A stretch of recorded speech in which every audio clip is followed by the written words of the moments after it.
Bonjour et bienvenue sur ma chaîne pour une nouvelle vidéo. Alors aujourd'hui je vais faire une vidéo review concernant Night of Champions 2008 que j'ai regardé hier. Je suis toujours en train de me refaire l'année 2008, donc prochain pay-per-view que je regarderai ce sera le Great American Bash.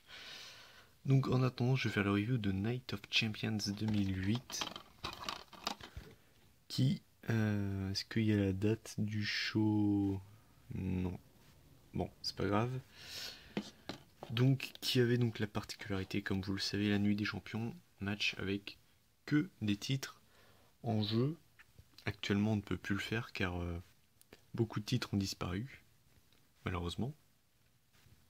Donc, je vais revenir sur la carte. En plus, c'est dans l'ordre, c'est génial pour une fois.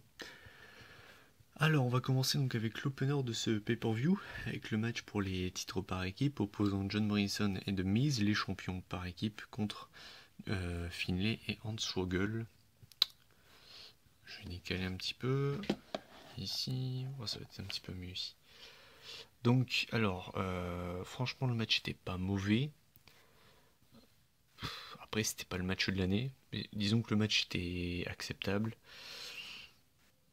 Et victoire de John Morrison et de Miz qui conservent leur ceinture, victoire logique. Parce que si on aurait eu Hornswoggle champion, je pense que là il y aurait vraiment il y aurait eu un gros problème. Mais en tout cas, ça reste un match plutôt pas mal. Donc voilà, premier match acceptable. On enchaîne avec le deuxième match de la soirée pour le titre US, opposant le champion Matardi à Chavo Guerrero.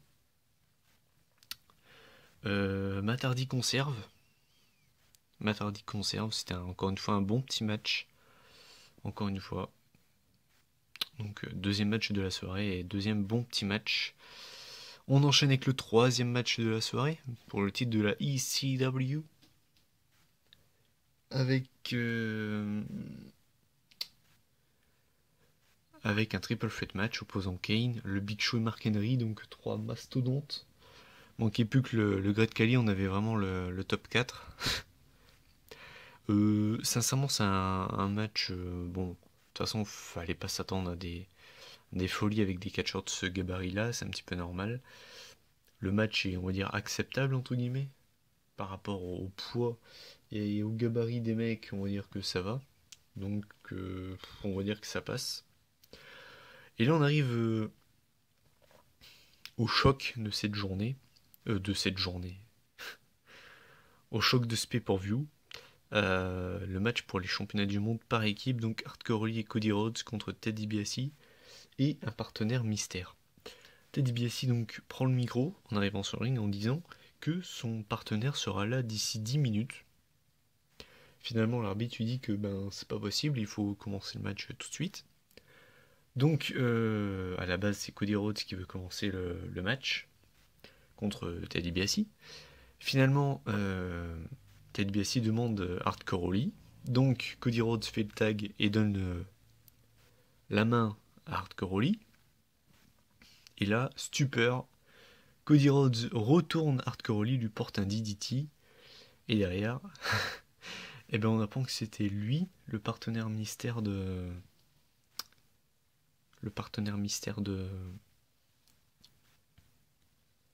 Ted DiBiase.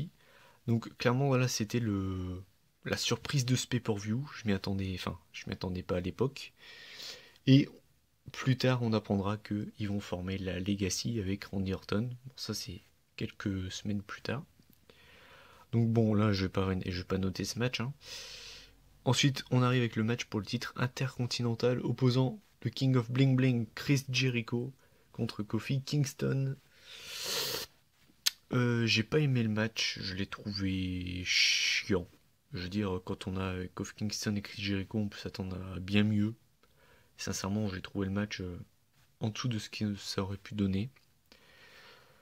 Victoire de Kofi Kingston avec l'intervention de Shawn Michaels qui a, on va dire,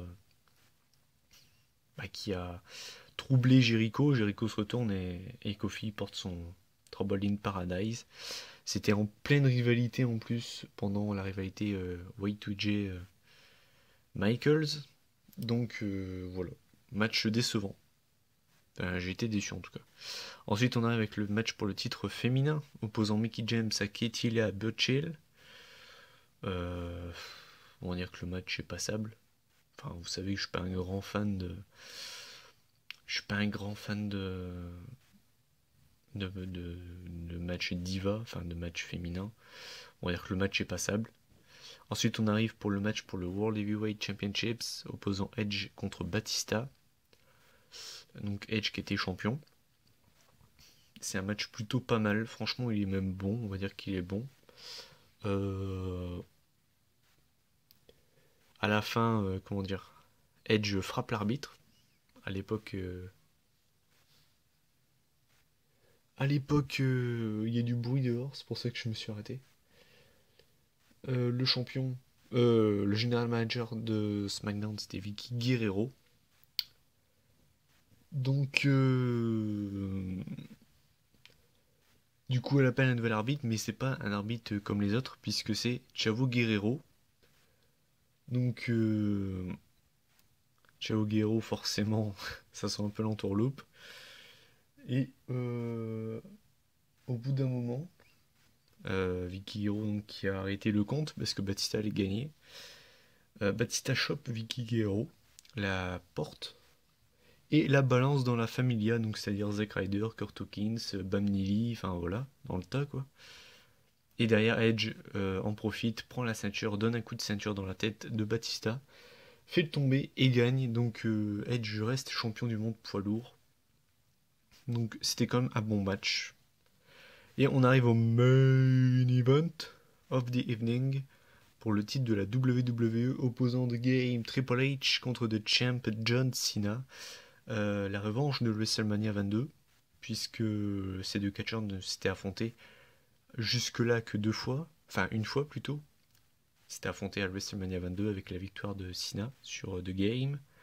Là c'était un peu la revanche avec ce coup-ci c'était Triple H qui était champion et Cena le challenger. Et ce coup-ci, bien, Triple H a pris sa revanche avec une victoire contre Cena.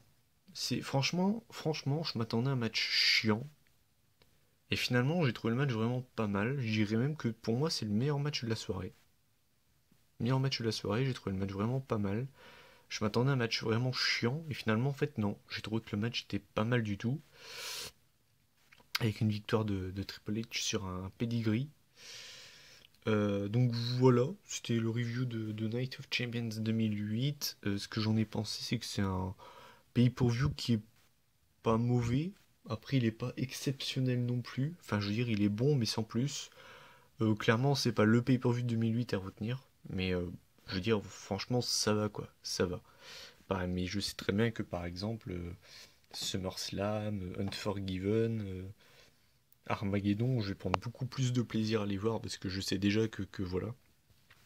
Je sais que les cartes sont vraiment énormes. Donc voilà, je vous laisse. Donc si vous voulez que je fasse un review en particulier, n'hésitez pas. Je vais certainement faire le review de Edge You Think You Know Me, parce qu'on me l'a demandé.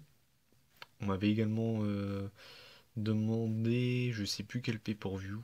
Je crois qu'on m'a demandé un autre pay-per-view, faudrait que je regarde. Mais de toute façon, j'essaierai de faire la review de You Think You Know Me cette année.